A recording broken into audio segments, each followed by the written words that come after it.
palavra, né? Uma dedicação mesmo profética, porque é nisso que eu acredito. Porque meu nome, mais R$15, o máximo que você consegue é um McLanche feliz.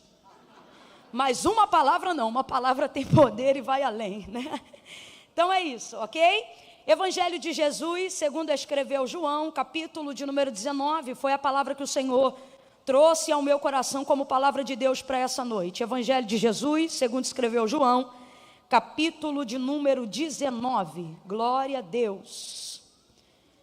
Glória, glória, glória, glória, glória. Aleluia. Poderoso é o nome de Jesus. Eu creio que esse culto vai acabar 8h30. Você crê? Você não ri de mim não, eu estou crendo. Tá? Eu estou crendo. João capítulo 19, versos 23 em diante. Evangelho de Jesus, segundo escreveu João, capítulo 19, dos versos 23 em diante. Por favor, os que acharam, digam amém. Amém. Maravilha, diz assim o texto sagrado. Tendo os soldados crucificado a Jesus, tomaram as suas vestes e dividiram-na em 4 partes, uma para cada soldado. Tomaram também a túnica, que era sem costura, toda tecida numa peça só, de alto a baixo. E disseram uns aos outros: não a rasguemos, mas lancemos sorte sobre ela, para ver de quem será. E isto aconteceu para que se cumprisse a Escritura. Completa para mim, por favor. Isto aconteceu para que se cumprisse a que dizia: dividiram entre si as minhas vestes e sobre a minha túnica lançaram sortes. E foi isto que fizeram os soldados. Junto à cruz de Jesus estava sua mãe, a irmã dela, Maria, mulher de Clopas, e Maria Madalena. Vendo Jesus ali sua mãe e o discípulo a quem ele amava, que estava presente, disse à sua mãe: mulher, eis aí o teu filho. E disse ao discípulo: eis aí a tua mãe. E desde aquela hora em diante, o discípulo a recebeu em sua casa. Mais tarde, sabendo Jesus que tudo estava consumado, e para que a Escritura se cumprisse, para que quem se cumprisse, gente? Ele disse: tenho sede. E estava ali um vaso cheio de vinagre, e o embeberam de vinagre uma esponja, e colocaram-na numa vara de ísopo, e chegaram-na à sua boca. Quando Jesus recebeu o vinagre, disse: está consumado. E inclinando a cabeça, entregou o Espírito. Como era o dia da preparação, os judeus, para que os corpos não ficassem expostos na cruz durante o sábado, porque esse sábado era um grande dia, rogaram-lhe a Pilatos que lhe fossem quebradas as pernas dos crucificados e que fossem tirados. Foram os soldados e quebraram as pernas do primeiro e do outro que com ele fora crucificado.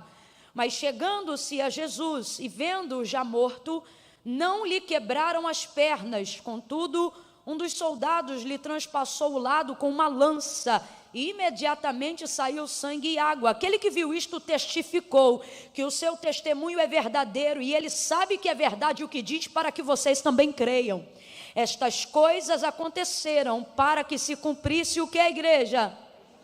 Que dizia: nenhum dos seus ossos poderá ser quebrado. Diga amém por essa palavra. Glória a Deus. Glória a Deus. Glória a Deus.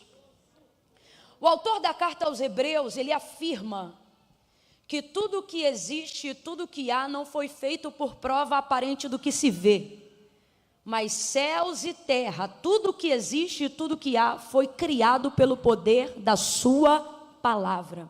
E a palavra que ele está se referindo aqui, obviamente, é a palavra de Deus.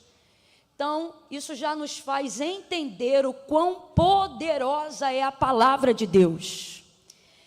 É absolutamente o maior poder da terra. O maior poder da terra. Não, Camila, Paulo disse que o maior poder da terra é a fé. E de onde é a fé? Qual é a matéria-prima da fé? A Bíblia diz que a fé só pode vir de onde? Pelo ouvir, e o ouvir da palavra de Deus. Por isso a fé é a vitória que vence o mundo, porque a base da fé precisa ser a palavra. Logo, a palavra de Deus e aquele que a possui torna-se tão poderoso quanto aquilo que ela pode oferecer. Então, A vitória que vence o mundo ao ser a fé, e por estar baseada na palavra, torna todo aquele que crê poderoso para viver coisas extraordinárias. Jesus, ele deixou isso muito claro, antes mesmo de ser assunto aos céus. Ele disse, olha, se vós estiverdes em mim e as minhas palavras estiverdes em vós, pedireis o que quiserdes no meu nome, e isto vos será feito. Por quê, Camila? Porque ele me ama? Não, porque ele reage diante da sua palavra. Muitas pessoas confundem no seu relacionamento com Deus, porque sabem que são extremamente amadas por Deus, que Deus vai reagir aos sentimentos que elas têm. Quando, na verdade, Deus não reage só a sentimentos, mas, acima de tudo, Deus reage à sua palavra. É só você lembrar como eram respondidas mais imediatamente as orações que eram feitas no Antigo Testamento. Eles não oravam dizendo, Deus, eu sinto isto, eu sinto aquilo. Comece a olhar os grandes príncipes que tiveram relacionamento com Deus e que tinham orações quase que imediatamente ouvidas. Eram homens que, ao invés de orar dizendo, eu sinto isto ou eu sinto aquilo, eles se apropriavam da promessa que Deus lhes havia garantido, e quando falavam com Deus, falavam acerca da palavra que Deus havia manifestado a eles. Então, ao invés de usarem o seu tempo dizendo, eu sinto assim, eu sinto assado, eu estou desse jeito, eu estou daquela maneira, eles sempre oravam dizendo, porque tu disseste. E era dessa forma que eles conseguiam fazer com que Deus reagisse tão quase que imediatamente, quando não imediatamente. Então veja bem, não são apenas homens de fé, aqueles que estão na galeria, segundo o autor da carta aos Hebreus, que nós chamamos de heróis da fé, mas são acima de tudo conhecedores da palavra que estava sobre eles. E isso lhes dava uma fé poderosa para viver o cumprimento daquilo que Deus havia falado sobre a vida de cada um deles. E Camila, por que você está explicando isso? Porque a maioria das pessoas, e nos últimos 5 anos, eu tenho me debruçado sobre essa observação sistemática da igreja. Nos últimos 5 anos eu percebo como a nossa geração tem colocado a sua fé para funcionar de uma maneira totalmente equivocada. Uma fé sensorial, uma fé que dura o período de um culto, uma fé que só é boa enquanto o louvor está entoando, uma fé que só é boa enquanto o pregador está pregando, uma fé que só é ativa e real enquanto você está num ambiente e numa atmosfera de culto. Enquanto o pastor está ministrando uma palavra profética, parece que você crê com toda a sua força, mas se essa fé fosse verdadeira, na terça-feira você não declinava daquilo que Deus falou novamente. Mas, na verdade, se a nossa fé visualmente fosse acessada por nós, a alguns aqui ela iria parecer aquele exame de eletrocardiograma, aquele gráfico que uma hora atinge o pico lá em cima e outra hora atinge o pico inverso lá embaixo, subindo e descendo. Por quê? Porque uma fé sensorial não é o suficiente para preservar a vida de quem tem uma palavra. Uma fé sensorial não é o suficiente para manter a vida de quem tem esperança em alguma coisa. A sua fé precisa durar mais do que 2 horas de culto. A sua fé precisa durar mais do que 3 meses de campanha. A sua fé precisa durar mais do que o período do seu voto. A sua fé precisa durar mais do que o valor da sua oferta. E por que às vezes não dura? Porque você tem fé no que eu estou pregando, você tem fé no que você está sentindo, mas você ainda não tem fé por não ter consciência do que a palavra de Deus disse a seu respeito. E por que não? Porque é mais fácil saber do que Deus quer sobre mim na boca de alguém, do que saber de fato do que Ele quer de mim através da sua própria palavra. E é assim que vão surgindo os sofismas, os movimentos, as vãs doutrinas, as vãs filosofias e, acima de tudo, uma fé que torna-se dependente e sensorial. Por quê? Porque não é doutrinária. Porque alguém começou a disseminar em nosso meio desde a década de 80 e 90 uma fé triunfalista, e uma fé triunfalista é muito avivalista, e isso é muito bom. Por quê? Porque a gente sente o fogo, a gente sente o poder, a gente sente o que chamamos de unção, mas a verdade é, quem é você depois que o fogo apaga? Quem é você depois que volta para o trabalho? Quem é você quando está em casa e não está na atmosfera de culto? Quem é você quando as luzes do templo se apagam? Quem é você quando a conta porta de luz vem com aviso de corte. Quem é você quando o exame vem dizendo que o tumor é maligno? Quem é você quando a circunstância da vida não te atrai para uma atmosfera favorável? É ali que nascerá uma fé genuína. Porque ali se manifestará o que tem faltado em muitas igrejas. E quando eu falo igreja, não estou falando apenas de denominação, mas estou falando de instituições que vivem de conferências de poder, de avivamento, falando sobre o triunfo da fé, mas na verdade estão esquecendo questões básicas e doutrinárias. Você encontra gente que sabe nadar de braçada no oceano do Espírito, mas não tem absolutamente noção do que está escrito no Salmo 90, porque a página da Bíblia dele é amarelada no Salmo de número 91. E daí, Camila, e daí que isso não é o suficiente para te dar sustentabilidade, para te fazer chegar até o céu? Você precisa saber o que a palavra diz ao seu respeito. Você precisa ter não somente no coração, mas na mente, quais são as palavras que Deus liberou ao seu respeito. Que tipo de palavra te dá autoridade? Que tipo de palavra te dá autonomia? O que a palavra de Deus garantiu a seu respeito e a sua família? Você precisa saber o que Jesus sabia. Você precisa ser alguém que vai mais do que no Salmo 23. Precisa ser alguém que conhece um pouco mais do que diz o Salmo 91. Está na hora dos cristãos, aqueles que foram tirados e separados, aqueles que precisam ser conforme a imagem e semelhança do Cordeiro, aqueles que carregam o nome de Jesus Cristo, agirem como ele agiu na tentação do deserto. Satanás não tentou dissuadi-lo de outra forma, senão utilizando a palavra contra ele. E por que ele fez uso da palavra? Ele fez uso da palavra porque todo aquele que tem uma informação parcial da palavra torna-se uma pessoa perigosa. Quantos falsos profetas? Por quê? Porque não tem palavra? Não, porque só fazem uso parcial da palavra que tem. Quantos falsos crentes? Porque não conhecem a Bíblia? Não, porque só conhecem as partes que lhes são convenientes. E aonde mora a ignorância? No fato de não saber? Não, a ignorância mora no sofisma, na sensação de saber o que na verdade não é a informação completa. É por isso que quando Jesus se manifesta para Paulo no caminho de Damasco, capítulo de número 9 do livro dos Atos dos Apóstolos, ele poderia se manifestar em fogo, ele poderia se manifestar como Deus se manifestou a Elias na caverna, poderia se manifestar como se manifestou o anjo a Moisés na sarça, mas não, como o problema de Paulo era a ignorância, ele se manifestou em luz. Por quê? Porque luz manifesta a palavra, e a palavra desperta a verdade, e a verdade liberta de todo o mal e de toda a ignorância. Por isso, quando Jesus aparece para Paulo, cumpre-se ali o que João disse no capítulo 1 do seu livro. Diferente dos outros evangelistas, João não vai dizer o nome do pai de Jesus, ele não vai se ater ao nome da mãe de Jesus, ele já começa dizendo: no princípio era o verbo. Verbo é o que, gente? Grita para mim, palavra. Não, isso aqui é culto pentecostal. Quando eu falo grita, vocês gritam mesmo.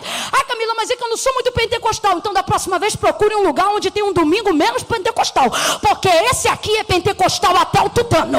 Quando eu falar grita, você grita, tá bom? O texto diz: no princípio era o verbo. E verbo é o que, gente? Palavra. No princípio era o verbo estava com Deus, e o verbo era Deus. Aí olha o que ele diz: nele estava a vida. Então a vida mora onde? Na palavra. Nele estava a vida, e a vida era a luz dos homens. E a luz resplandeceu nas trevas, e as trevas não prevaleceram contra ela.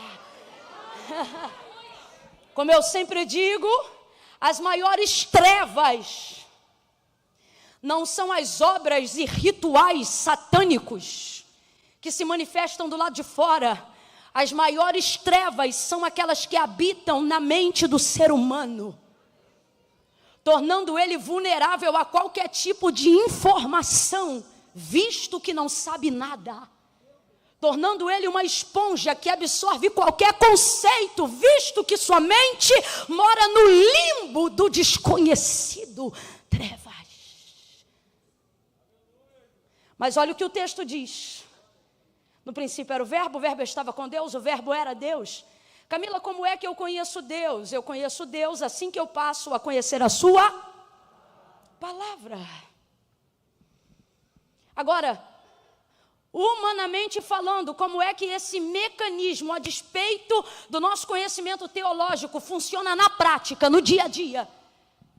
Como a gente acha ter fé muito mais legal do que ter a praticidade do conhecimento, sentimentalizamos muito mais a fé do que disciplinamos a mentalidade do conhecimento. Falando a grosso modo, porque é muito mais legal a emoção da fé do que o tédio da disciplina. Então, eu prefiro desenvolver uma fé que dependa daquilo que eu sinto. E quando eu sinto que vai dar tudo certo, eu sinto que vai dar tudo certo. Mas e se eu te disser que sentimento não sustenta a fé?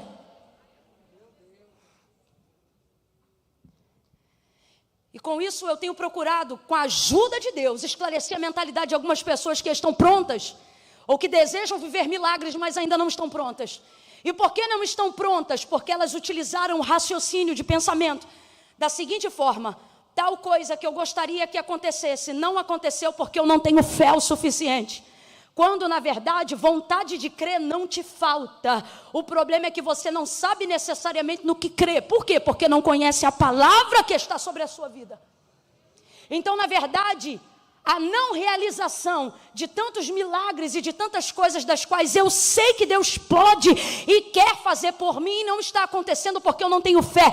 Não está acontecendo porque eu não tenho consciência da palavra que Deus liberou a meu respeito. Porque a fé é verdadeira, só pode ser uma fé se estiver baseada na palavra. A fé não sente, a fé sabe.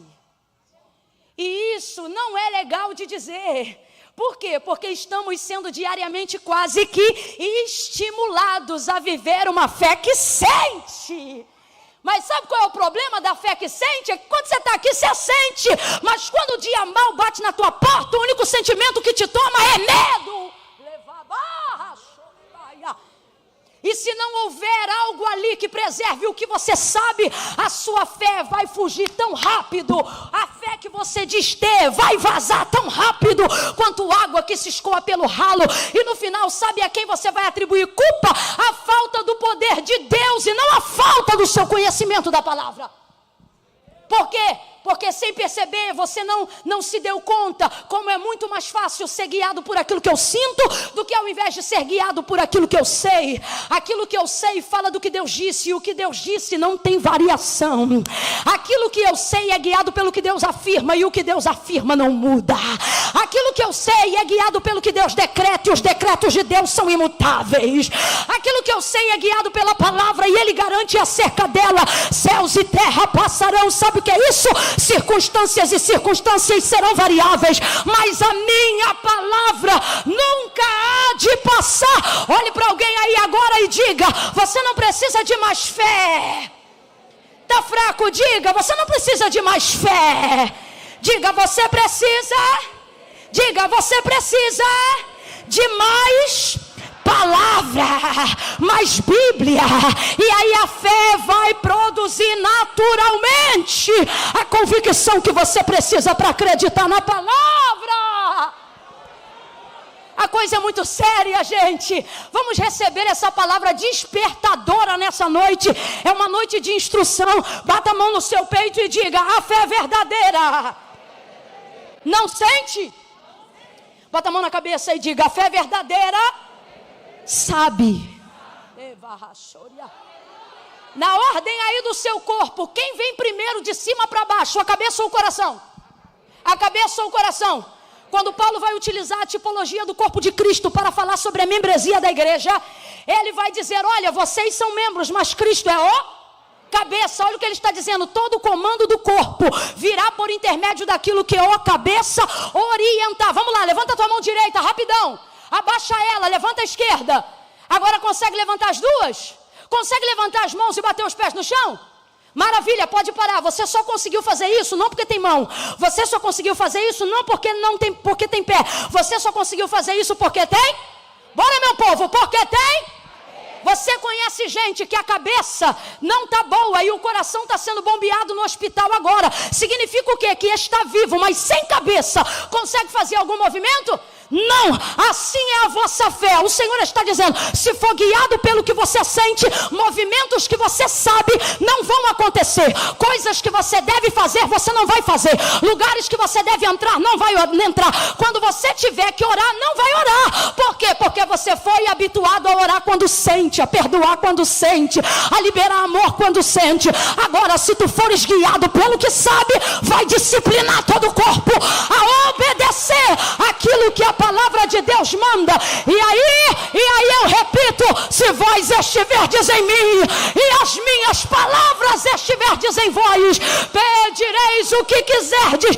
Ele não diz eu vou pensar, ele não diz eu vou estudar, ele diz eu vou reagir imediatamente diante da minha palavra.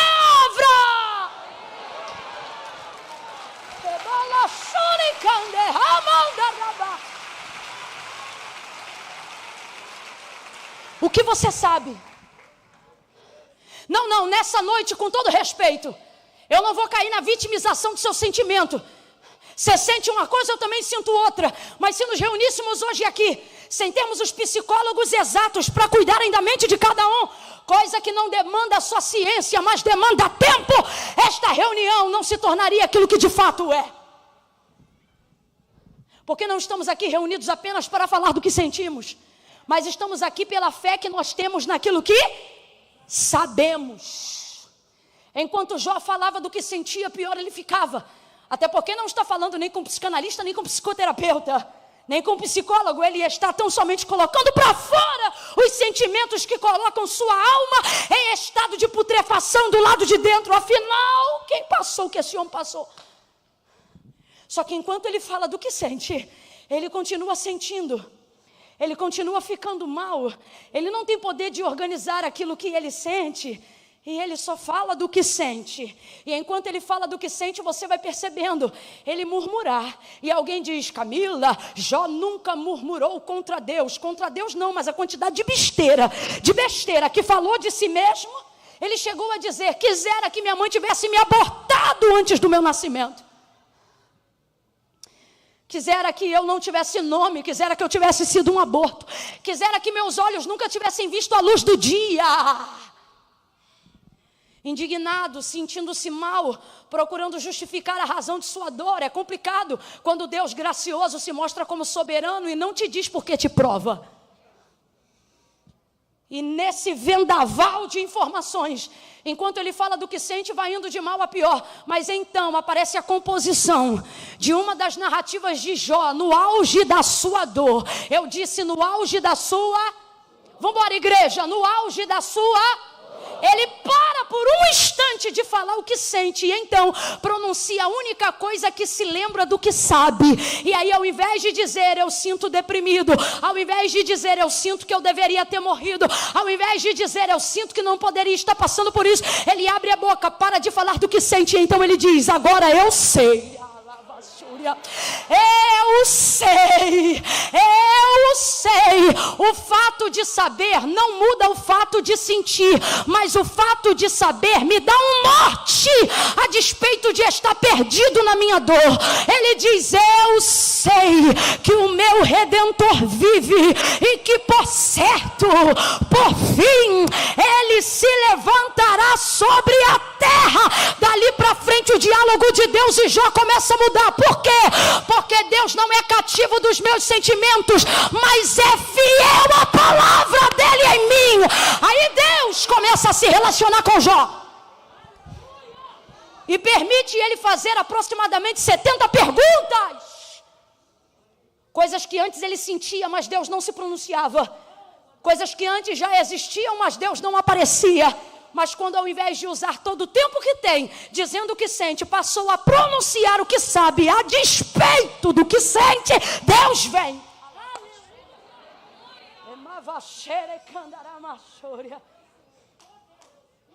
Significa que Deus não liga para o que eu sinto? Jamais. O amor de Deus é tão incomensurável que quando João foi escrever sobre esse amor, ele teve que usar o vocábulo tal. Que é o quê? Que é o vocábulo que a gente usa para aferir o que não tem medida. E o que diz? 3,16 de João. Amou o mundo. Como? que deu seu Filho, para que todo aquele que nele não pereça, mas tenha vida. Quem crê não perece. Camila, então se eu tenho fé, por que eu estou perecendo? Porque é fé sensorial. Se fosse genuína, não perecia. Durava mais que um culto, durava mais do que uma noite. Durava mais que um louvor, durava mais do que uma hora de ministração. Mas por que não está durando? Porque é mais fácil ser sensorial do que ser disciplinatória. Só que hoje a Rosa, que já sentimos o perfume nessa noite, vai terminar catucando com espinho.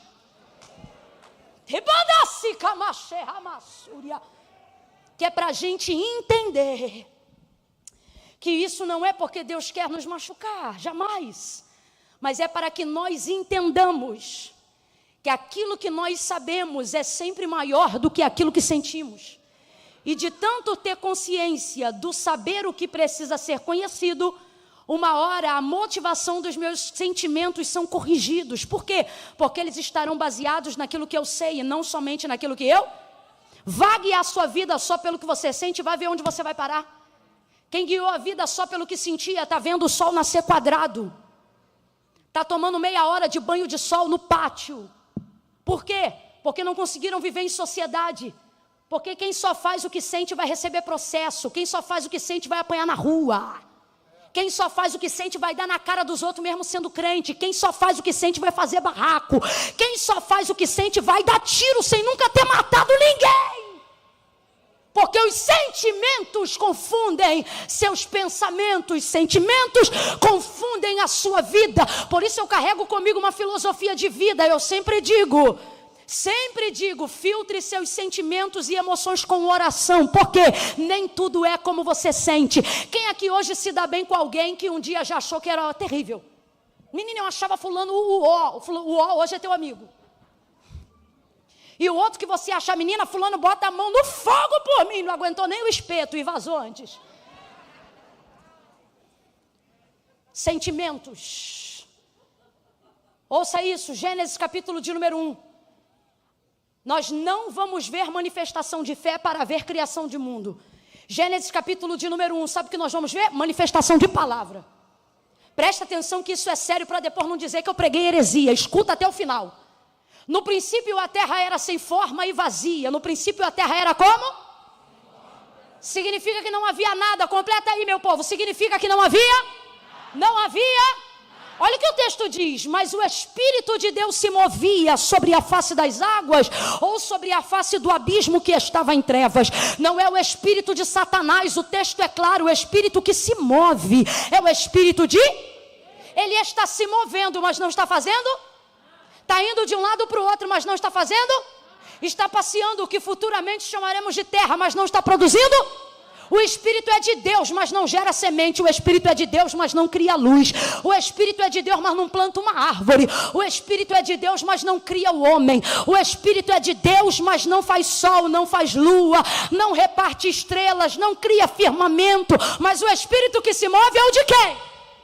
Mas não faz? Porque Deus só reage diante de uma coisa. O que, Camila? Agora olha como é que tudo muda. E disse Deus. E disse Deus.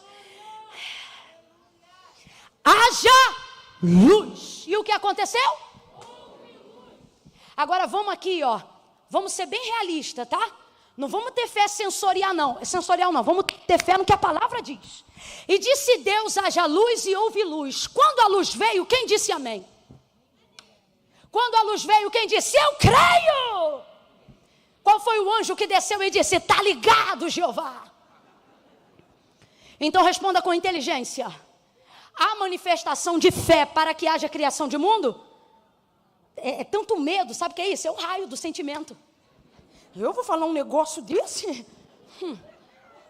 Estou falando o que está escrito. Então bota a cabeça para funcionar. A manifestação de fé, Deus usou fé para fazer o mundo. Ele usou o quê? Camila, você está me desmotivando a ter fé? Não, só estou corrigindo a expectativa da sua fé. Porque essa sensorial só vai durar esse culto, mas se você levar a que está sendo pregada, não há manifestação de fé para que haja manifestação de mundo. Por quê? Porque Deus não depende da minha fé para fazer absolutamente. Mas como é que funciona nosso raciocínio cristão diário? Deus depende da minha fé para ter poder de fazer. Só que Deus não depende da minha fé para ter poder de fazer nada. Se eu creio, Deus pode. Quando eu não creio, Ele continua. Só que Ele faz só na vida de quem? Então presta atenção, eu não tenho fé para dar para Deus poder de fazer. Eu tenho fé para receber poder. De receber aquilo que Deus já fez. Então presta atenção, o verso 31 do capítulo 1, gente, diz assim: quando Deus para tudo e descansa uma vez que fez tudo, o texto é claro, Deus termina dizendo assim: olha, tenho-vos dado tudo. Está escrito. Não estou pregando o que eu estou sentindo, não. Estou pregando o que está escrito. O que está escrito é: tenho-vos dado tudo. Significa que Deus já deu? Camila, prova isso. Não sou eu que provo. É a Bíblia que diz. Depois de Gênesis capítulo de número 1, Deus nunca mais manifestou a criação do nada. Mas manifestou milagres, prodígios, sinais, maravilhas, coisas extraordinárias a partir de matéria-prima já existente. Ou seja, a partir de coisas que já haviam sido criadas. A partir de coisas que já existiam. Todos os milagres que você vê depois de Gênesis 1, você vai ver Deus fazendo em cima de coisa que já existe.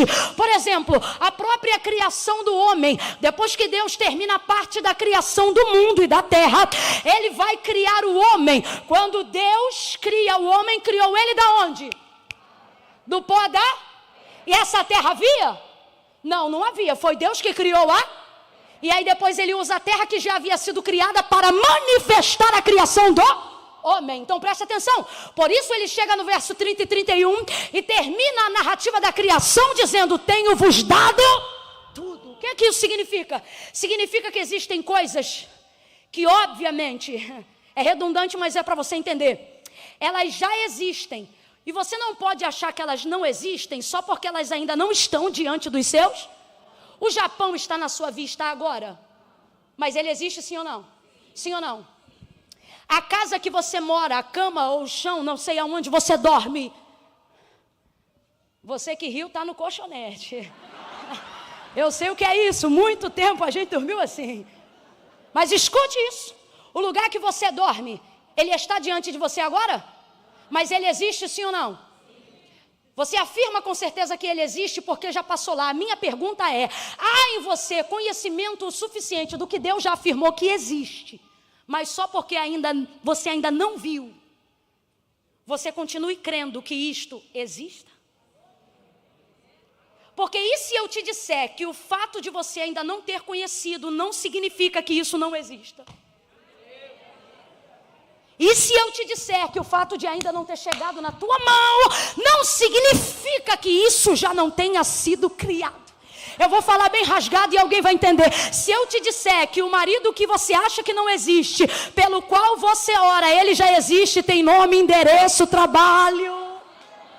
Ele só ainda não foi manifestado, mas Deus me trouxe hoje aqui para dizer: se você conhecer a palavra que está sobre você, vai saber que o marido existe, o filho existe, a casa existe, a realização do sonho existe, o carro que você deseja dirigir existe, a igreja que você quer construir existe, a pessoa que você quer conquistar existe, a cura que você almeja existe, o ministério que você deseja já existe.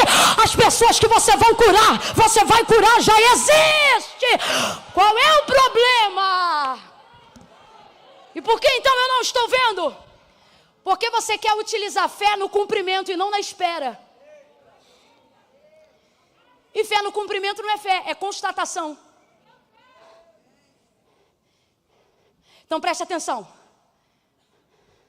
Deus então não depende da minha fé para ter poder de ser Deus, para ter poder de fazer. Mas por que ainda assim eu creio? Porque Ele só manifesta esse poder na vida de quem? Crê. Mas não é a minha fé que dá para Deus o poder de fazer nada. Todavia eu sigo crendo, porque a minha fé é a única coisa capaz de me dar poder para receber aquilo que Deus já fez. Por isso creio. Por isso não desisto. Por isso profetizo a palavra no meio do vale de ossos secos. Ele diz para Ezequiel: filho do homem, poderão viver esses ossos? Sobre isso eu não sei. Porém tu, Senhor Deus Jeová, sabe. Sabe o que ele está dizendo? Sobre isso eu não sei, mas o Senhor conheço. O que ele está dizendo? Se o Senhor mandar esse cemitério virar exército, eles eu não conheço, mas o Senhor eu conheço. É isso que Ezequiel está dizendo. Aí você diz assim: Camila, eu queria ser profeta. Quer ser profeta? Seja fiel à palavra. Profeta não é aquele que fala meia dúzia de línguas e diz assim, diz o Senhor. Não, profeta bom mesmo é igual Ezequiel. É quem, Camila? É quem tem a revelação do desconhecido? Não, é quem é capaz de produzir com fidelidade aquilo que Deus já disse. Olha isso, Ezequiel não é revestido de poder para falar uma coisa que ele não conhecia. Ossos secos, ouvi a palavra do Senhor. Não, a palavra é assim, ó: filho do homem, poderão viver esses ossos? Disse Deus a ele: Senhor Deus Jeová, sobre isto eu não sei, mas tu sabes. Ele disse assim: então diga-lhe assim: ossos secos. Quem disse primeiro? Deus.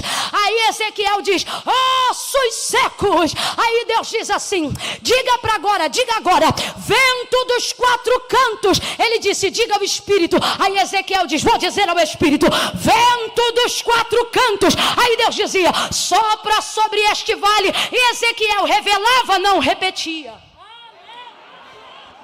Eu vou perguntar de novo: Ezequiel revelava? Responda. Fazia o quê? Ezequiel revelava? Responda. Fazia o quê? As pessoas querem ser profetas para trazer o oculto e o escondido. Deus está dizendo a alguém hoje aqui: quer ser profeta? Profetiza o que você conhece. Profetiza o que eu já liberei. Profetiza o salmo que você conhece. Ora o salmo que você conhece. Profetiza a palavra que está sobre você. Pode chegar alguém e dizer: ó, te prepara, já botei teu nome na boca dos tapos, 7 palmos abaixo na terra. Devolva a resposta e diga: te prepara, 1000 cairão ao meu lado, 10.000 à minha direita, mas eu não serei atingido. Profetiza o que você sabe. Alguém vai olhar para você e vai dizer: perdeu marido, perdeu família, tu é órfão, tu é viúva. Alguém vai dizer o que vê e você vai dizer o que sabe. Eu sirvo ao pai dos órfãos, ao juiz das viúvas. Libere uma palavra que você conhece, mesmo que ninguém tenha dito para você, a não ser Deus. E eu não sei se isso fará de você um showman, mas certamente fará de você um homem e uma mulher de fé. Bota a mão no coração de novo e diga: a fé verdadeira. Abra com força o pulmão e diga: a verdadeira. Não sente. Bota a mão na cabeça e diga: ela sabe.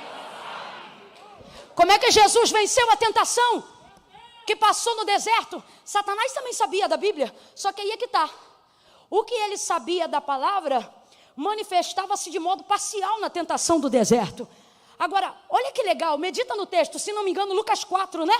É onde está a tentação de Jesus. Veja isso.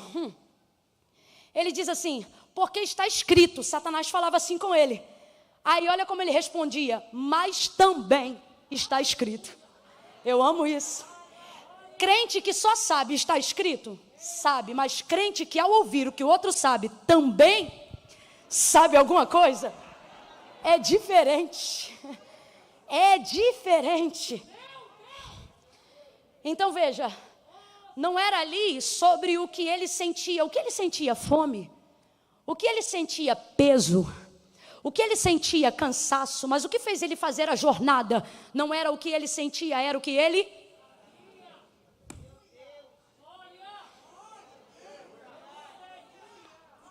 Camila, o que isso tudo tem a ver com João capítulo 19? Vou fechar a Bíblia, porque não acabou 8h30, mas também não vai acabar 9 horas. Primeiro ponto, nós lemos assim, olha, do verso 24, que os soldados pegaram as vestes de Jesus, rasgaram e a túnica lançaram sorte.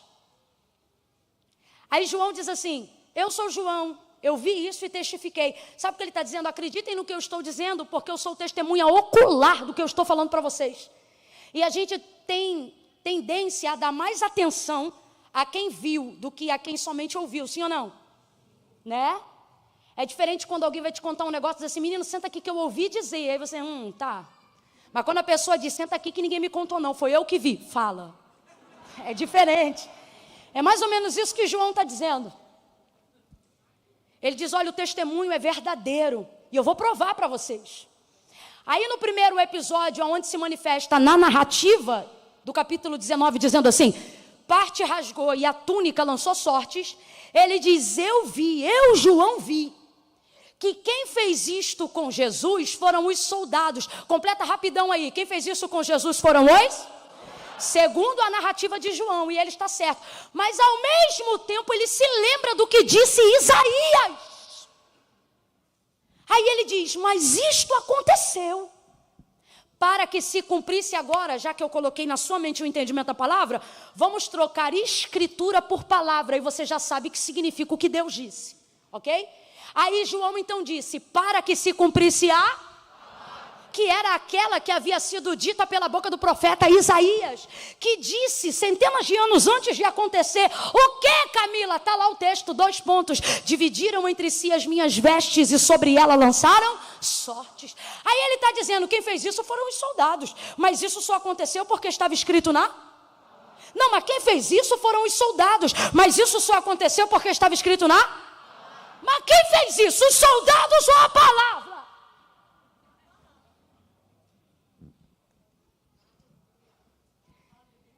João só consegue identificar e atribuir o que está acontecendo à manifestação de Isaías, porque ele sabia qual era a palavra que Isaías havia liberado acerca do Cristo. Camila, eu não entendi, vai entender agora. Quando você sabe o que tem sobre você, você desvincula a relação pessoal e começa a entender que as coisas não estão acontecendo porque alguém te odeia. E começa a entender que algumas coisas não estão acontecendo porque alguém simplesmente te persegue, mas porque sobre a sua vida há uma. Então preste atenção nisso aqui. Se João não tem conhecimento da palavra de Isaías, ele agora não atribuiria glória a Deus, mas ódio aos soldados. Tem gente que está atribuindo ódio a gente que na verdade é funcionário. Quem conseguiu entender? Deus está dizendo, ei, se você souber o que eu tenho na sua vida, você vai ver que não é o vizinho, é a palavra. Se você entender o que eu tenho na sua vida, você vai entender que não é perseguição, é a palavra. Se você entender o que eu tenho na tua vida, você vai ver que não é inveja, é a palavra. A palavra de Deus. Entrando em movimento para fazer Deus cumprir aquilo que Ele te disse. Levanta a mão direita, isso é profético. Coloque ela sobre a sua cabeça e diga para si mesmo, sobre mim. Diga, sobre mim há uma palavra. A partir de hoje, filtre tudo na palavra. Tudo que Deus disse a seu respeito, filtre na palavra. E comece a entender que algumas pessoas, na verdade, não são inimigos. São pessoas que estão disponíveis para Deus fazer cumprir aquilo que Ele disse. Por pior que isso pareça agora.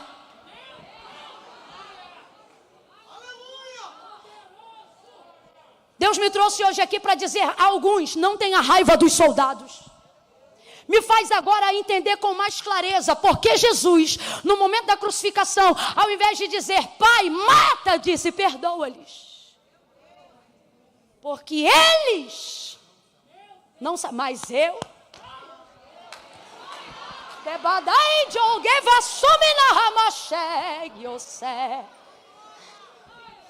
Sabe por que está tendo confusão?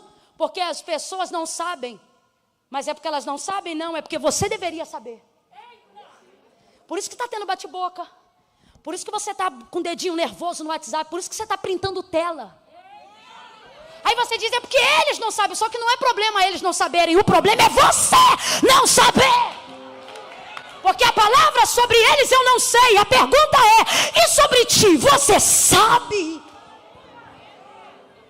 Então a primeira coisa é entender que nem tudo que está contra mim é porque é perseguição, mas é porque tem coisas que precisa cumprir Então, se Deus falou que vai me exaltar, haverá humilhação, porque não existe exaltação sem haver.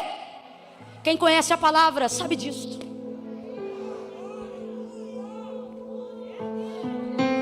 Segundo episódio, aí ele diz assim: e para que se cumprisse e para que se cumprisse ele disse, tenho sede. Então presta atenção, ele não disse tenho sede porque está com sede. Camila, mas ele está com sede? Pode até estar. Depois de ter carregado uma cruz tão pesada, eu não tenho dúvida que Jesus tem sede. Mas o texto não diz que a motivação de pedir água era a sede. O que o texto diz era que por motivação da palavra ele ia dizer que tinha sede. Camila, tem diferença? Tem. Significa que Jesus não está pedindo algo porque precisa, está pedindo algo para cumprir. Olha isso. E para que se cumprisse disse, tenho sede. Camila, é possível que ele tiver sede? É possível. Mas é possível que quem saiba que está diante do seu algoz vai lhe pedir água? Você pediria água para quem quer te matar? Você sabe que é vir batizado, abre a mente. Mas preste atenção. Para que se cumprisse quando eu sei o que tem sobre mim, eu não espero ninguém fazer, eu mesmo faço. Olha isso, vendo que já estava consumado, para que se cumprisse a escritura, que a palavra disse, tenho. Então não era porque precisava, vou traduzir, era para acelerar o processo. Quando você sabe o processo, você não foge dele, você acelera. Camila, não entendi, não entendeu? Conversa com um crente que já pediu perdão sem ter feito nada. E você vai entender que é o crente acelerando o processo. Por quê? Porque quando eu sei o que eu vou passar, eu não fujo, irmão. Eu vejo qual é o melhor caminho para eu andar logo. Duas coisas eu aprendi ao longo da vida. Primeira, sempre digo isso: fazer a vontade de Deus não é fácil. Mas a segunda te leva a fazer a primeira. Qual? Fugir dela dá trabalho.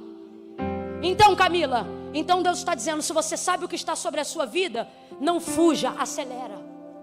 Olha para alguém aí e diga, se você sabe, não corre para trás. Olha para alguém e diga, corre para cima. Corre para cima, pede perdão para quem tem que pedir, pede perdão mesmo sem ter feito nada. Desce aonde você tiver que descer. Por quê? Porque quem sabe o que tem a cumprir não foge, acelera o processo. Terceira e última, e para mim é a melhor de todas. Por quê? Porque é quando ele já está morto. Completa aí para mim, por favor. Ele já está? Aí o texto diz: vêm então os soldados para arrebentarem as pernas de Jesus. Quebram a do primeiro e a do terceiro, que com ele havia sido crucificado. Chegando-se, porém, a Jesus. Está dizendo que não quiseram? Não, está dizendo que não puderam. A que atribuíram a isso? Se foi José de Arimateia, se foi Nicodemos chegando, nada disso importa. João, que sabe o que havia sido escrito acerca do Cristo, ele diz, não puderam. Por quê? Porque não tinham madeira para quebrar? Tinha. Tinha um instrumento para moer? Tinha. Tinha como derrubar ele do madeiro? Tinha. Mas não puderam. E aí João diz, porque sobre ele havia uma... Tem coisa que mesmo conhecendo a palavra, você vai passar o processo. E isso vai te dar a sensação de que você está solto. Por quê? Porque você está vivendo coisas que outras pessoas que não têm Deus vivem. E você diz, parece que eu estou solto no mundo. E nessa hora você pensa, se quebrou o da direita e o da esquerda, vai me quebrar também. Só que Deus está dizendo, filho meu, não vive por método da comparação. Tem gente aqui que está perdendo a fé porque está comparando a sua vida à vida de quem está na direita e de quem está na esquerda. E Deus está dizendo, sua vida não se segue por comparação, ela se segue pela base de o que você tem sobre a sua vida. Qual é a palavra que Deus liberou sobre a tua casa?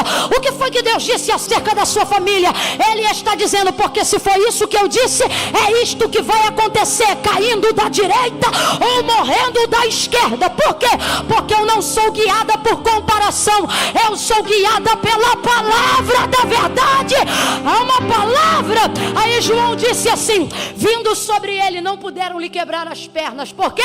Porque sobre ele havia uma. Mas o texto diz que Jesus já estava morto. Morto se defende? Morto reage? Morto se protege? Morto fala? Isso é o que eu acho mais lindo. Quando você em vida faz tudo o que precisa ser feito para cumprir a palavra, quando você não pode mais reagir, quem reage? Deus trouxe gente hoje aqui para dizer: a minha palavra vai reagir. A minha palavra vai entrar em salas aonde você não entra. A minha palavra vai defender teu nome quando você não estiver presente. A minha palavra vai trazer livramento às emboscadas que você não vê. A minha palavra vai se fazer tua amiga no terreno do teu inimigo. A minha palavra vai te cobrir por cima, por debaixo, por detrás, ao lado e por diante. A minha palavra não te deixará perecer. Levanta a tua mão, eu vou profetizar: nenhuma ferramenta preparada contra ti prosperará, e toda língua que se levantar contra ti em juízo, tu a condenará. Lâmpada para os meus pés e luz para o meu caminho é a tua palavra. Vem, baterista. Como purificará o jovem o seu caminho? Observando conforme a tua palavra. Camila, eu estou vendo tanta gente naufragar, mas você não vai naufragar. Mestre, havendo trabalhado toda noite, nada apanhamos, mas sobre a tua